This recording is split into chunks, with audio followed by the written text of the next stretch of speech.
जादुई सैनिटाइजर। नानकपुर गांव में करिश्मा और आरव अपने पिताजी के साथ रहते थे।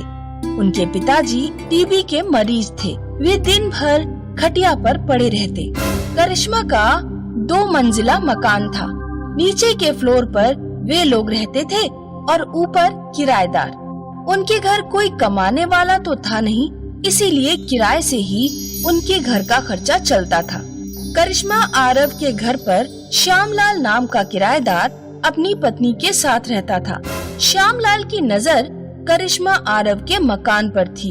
पता नहीं ये मकान मालिक बुढ़ा कब मरेगा। इसके मरते ही हम इस मकान पर अपना दावा कर देंगे। लेकिन इसके 2 शैतान बच्चे भी तो हैं।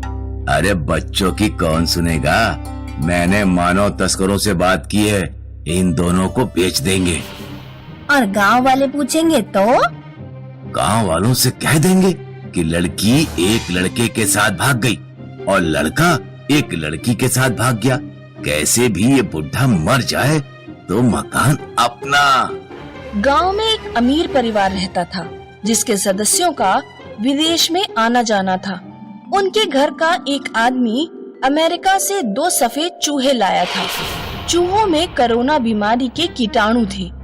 कुछ दिन बाद जब वो चूहे मर गए तो उन्हें ऐसे ही खुले में फेंक दिया गया। जिन लोगों के भी उन चूहों पर पैर पड़े वे कोरोना से ग्रसित हो गए। जल्दी ही बीमारी पूरे गांव में फैलने लगी। करिश्मा आरव के पिता पहले ही टीबी के मरीज थे। कमजोर रोग प्रतिरोधक क्षमता के कारण कोरोना ने उन्हें भी चपेट में ले लिया। आरव और करिश्मा के ऊपर भी बीमारी की चपेट में आने का खतरा मंडराने लगा, क्योंकि वे अपने पिताजी को खाना और दवा खिलाते थे। आरव पिताजी के डॉक्टर को बुलाकर लाया। अपने पिताजी को खाना और दवा खिलाने के बाद तुम दोनों अपने हाथों में सैनिटाइजर जरूर लगाना, वरना बीमारी तुम्हारे अंदर भी पहुंच सकती है। आरव तुरंत मेडिकल से सैनिटाइजर लेने जाता है। किराएदार श्यामलाल डॉक्टर की सारी बात सुन लेता है। अब हमें बस इतना करना है कि रोजाना इनका सैनिटाइजर चुरा लेना है, फिर ये दोनों बच्चे भी बीमारी से मर जाएंगे। श्यामलाल रात में चुपके से नीचे जाता और करिश्मा और चिंटू का सैनिटाइजर चुरा लेता है।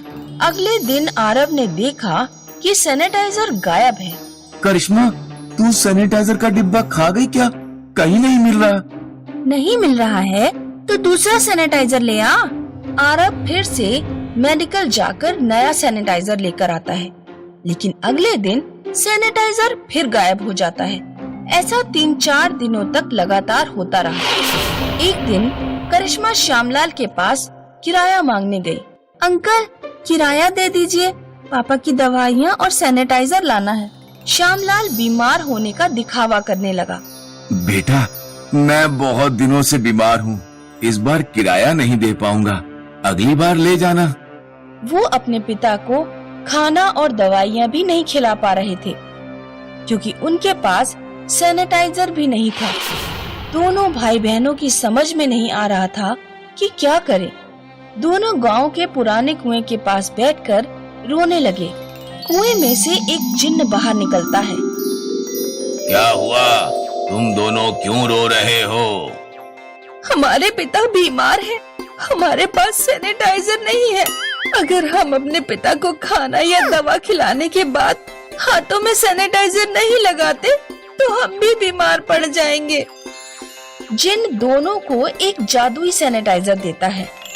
बस इतनी सी बात, ये लो, ये जादुई सैनिटाइजर ले जाओ, ये कभी खत्म नहीं होगा। करिश्मा और आरव खुश होकर घर पहुंचते हैं। पिताजी, देखिए हमें क्या मिला है, जादुई सैनिटाइजर। पिताजी कोई जवाब नहीं देते। दोनों बच्चों के पिता कोरोना से दम तोड़ चुके थे। उस रात भयानक बारिश हुई। बीमारी की वजह से कोई अपने घर से बाहर नहीं निकल रहा था। करिश्मा और आरव अकेले ही भरी बरसात में अपने पिता को दफना कर आते हैं। जब वे घर लौटते हैं तो श्यामलाल 2 मानव तस्करों के साथ घर के बाहर खड़ा था। ले जाओ इन दोनों को।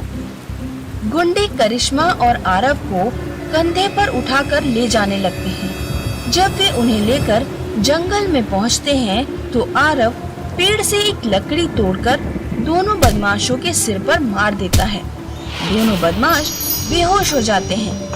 करिश्मा और आरव जंगल से भागते हैं। वे तब तक भागते रहते हैं जब तक दिन नहीं निकल आता। जादुई सैनिटाइजर अभी भी आरव की जेब में था।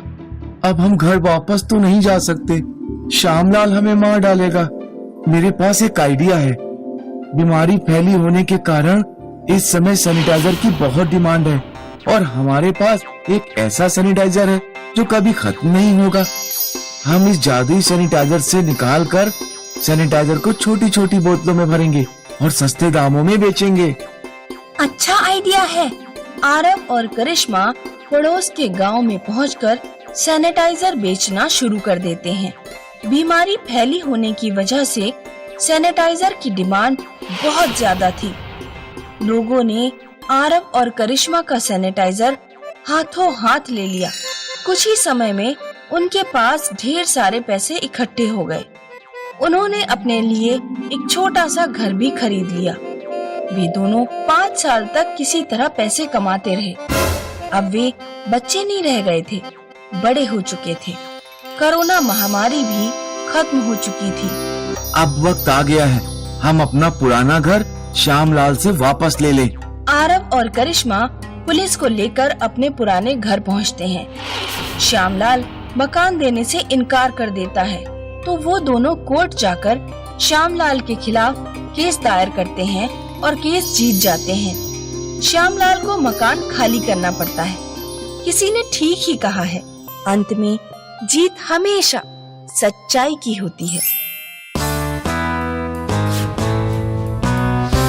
मीरपुर गांव में रामदास अपनी पत्नी मीरा के साथ रहता था। रामदास मछलियां बेचने का काम करता था। आज नाश्ते में क्या बना है? मछली, पनीर की सब्जी, अरहर की दाल और ऑमलेट तैयार किया है। सभी चीजें बहुत स्वादिष्ट बनी हैं। ठीक है, जो भी बनाया है ले आओ। नाश्ता करने के बाद रामदास मछलियां पकड़ने नदी पर जाता। दिन भर धूप में मछलियां पकड़ने के बाद रामदास घर लौटता। आ गए, मुखिया जी का आदमी आया था। पूरे गांव में अनाउंसमेंट करके गया है कि गांव में फ्लू फैल रहा है और गांव के हर एक आदमी को मास्क देकर गया है। ये रहा तुम्हारा मास्क। मास्क लगाने से क्या फ्लू नहीं होगा? हाँ, वो कह रहा था कि ये मास्क सरकार ने भिजवाए हैं। इस मास्क से 100% प्रोटेक्शन है और एक बार अगर किसी का मास्क खो गया ना तो दोबारा नहीं मिलेगा। और बिना मास्क के घर से बाहर निकलने की इजाजत किसी को नहीं है। ठीक है, अब सूचनाएं देना बंद करो और खाना लगाओ। क्या बनाया है? आलू, गोभी, मटर, टमाटर, टिंडे, भिंडी और मछलियाँ मिलाकर बहुत बढ़िया मिक्स वेज बनाई है। ठीक है, जो भी बनाया है ले आओ। अगले दिन गांव में सब मास्क पहनकर घूम रहे होते हैं। रामदास भी मास्क पहनकर मछलियाँ पकड़ने निकलता है। रामदास जब शाम को जाल से निकालकर मछलियाँ बाल्टी में डाल रहा होता है तो वो देखता है कि एक मछली के मुंह में सोने की अंगूठी है। रामदास अंगूठी देखकर चौंक जाता है। वो अंगूठी लेकर अपने घर पहुंचता है। देखो, आज मुझे मछली के मुंह में क्या मिला है, एक सोने की अंगूठी। ईश्वर ने जरूर तुम्हें तुम्हारी ईमानदारी और मेहनत से खुश होकर दिया है। रामदास उस अंगूठी को बेचकर एक बड़ा सा घर बनाता है और एक कार भी खरीद लेता है। अब रामदास कार से मछलियाँ पकड़ने जाता और मछलियों को कार में रखकर ही घर ले आता। इस तरह रामदास और उसकी पत्नी खुशहाल जीवन बिताने लगे। रामदास के पड़ोस में राघव नाम का एक दूधिया रहता था। राघव रामदास से बहुत जलता था। रामदास ने तो मछलियों का व्यापार करके महल खड़ा कर लिया और मैं अभी झोपड़ी में ही पड़ा हूँ। ये मेरी गाय तो बिल्कुल दूध ही नहीं देती, इसी के कारण मैं गरीब हूँ। लेकिन रामदास को गरीब बनाने का एक उपाय है। गांव में फ्लू फैला हुआ है, अगर मैं उसका मास्क चुरा लूं तो रामदास घर से बाहर ही नहीं जा पाएगा। रात में जब रामदास उसकी पत्नी सो जाते हैं तो राघव रामदास के घर में घुस जाता है और रामदास और उसकी पत्नी का फेस मास्क चुराकर अपनी गाय को खिला देता है। अगले दिन रामदास जब काम पर निकलने वाला होता है तो वो पूरे घर में फेस मास्क ढूंढता है, लेकिन उसे नहीं मिलता। दोनों फेस मास्क गायब हैं। अब मैं बाहर मछली पकड़ने कैसे जाऊं? और फ्लू तो साल भर खत्म होने वाला नहीं है। रामदास अपने पिता की फोटो के सामने रोने लगता है। तभी रामदास के पिता की आत्मा प्रकट होती है। रो मत बेटे और बहू, मैं तुम्हें जादुई मास्क देता हूँ, वो बहुत सारे काम कर सकता है। पिताजी की आत्मा रामदास और उसकी पत्नी को एक जादुई मास्क देकर गायब हो जाती है। रामदास की पत्नी जैसे ही जादुई मास्क पहनती है, उसकी सूंघने की शक्ति एकदम से बढ़ जाती है। तुम्हारे कपड़ों में से लेडीज परफ्यूम की महक क्यों आ रही है?